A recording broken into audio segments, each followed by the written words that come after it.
बिलारी नगर के अंबेडकर पार्क पर भारत रत्न बाबा भीमराव अंबेडकर जी की 131वीं जयंती के अवसर पर बिलारी विधायक मोहम्मद फहीम इरफान ने उनकी प्रतिमा पर माल्यार्पण कर उन्हें खिराजे अकीदत पेश किया।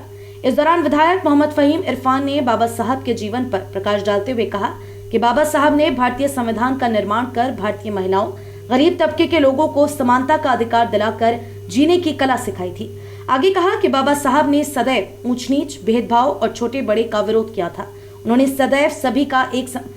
सदैव सभी को एक समान अधिकार देने का संदेश दिया था। उन्होंने भारतीय संविधान की रचना कर देश को एक नई दिशा देने का काम किया। बाबा साहब के आदर्शों को सभी अपने जीवन में धारण करें और उनके बताए मार्ग पर चलें। इस अवसर पर डॉक्टर जगतपाल सिंह, डॉक्टर कुंवर सिंह छत्रपाल, हरदयाल सिंह भारती, पृथ्वी सिंह आजाद, के नवल, मनवीर सिंह, ओम प्रकाश ठेकेदार, बदाम सिंह, अरविंद सिंह, टीटू, विजयपाल सिंह, हरिशंकर, रण सिंह भारती, डॉक्टर चरण सिंह, शिवम सागर, लटूरे सिंह, मोहसिन कमाल, गजराम सिंह, राजू चौधरी, कपिल राज, बाबू, सत्तार, ब्रह्मपाल आदि मुख्य रूप से मौजूद रहे। आपकी 131वीं जयंती के मौके पर हम लोग यहाँ सब इकट्ठा हैं। बाबा भीमराव अंबेडकर साहब जिन्होंने हमें संविधान दिया और हम लोगों को जीने का सलीका सिखाया, हम लोग हमेशा उनको याद करते हैं और यकीनी तौर पर हम उनको याद इसलिए भी करते हैं कि उन्होंने हम लोगों को ज़िंदगी में ये सिखाया कि शिक्षित रहो, संगठित बनो, एक साथ आगे बढ़ो। और हकीकत यह है कि मैं आज यही कहना चाहता हूँ बाबा साहब की आज जयंती पर कि हम लोगों को शिक्षा के क्षेत्र में आगे बढ़ना है, शिक्षा पे काम करना है। हम लोगों को डॉक्टर बाबा भीमराव अंबेडकर साहब के उन बातों का पालन इसलिए करना है कि अगर हम लोग संविधान की रक्षा करेंगे तो उसके लिए शिक्षा का होना बहुत ज़रूरी है। डॉक्टर, कलेक्टर, इंजीनियर बनना बहुत ज़रूरी है।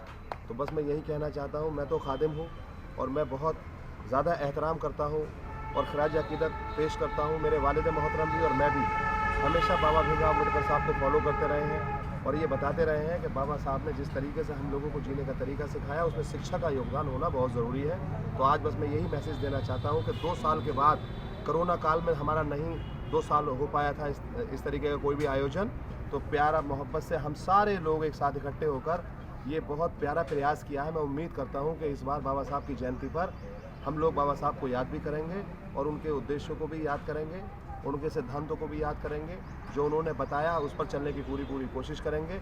और उन्होंने पूरी दुनिया में हम लोगों के इज्जत, सम्मान और हमें हौसला देने का काम अगर किसी ने किया तो बाबा साहब ने किया।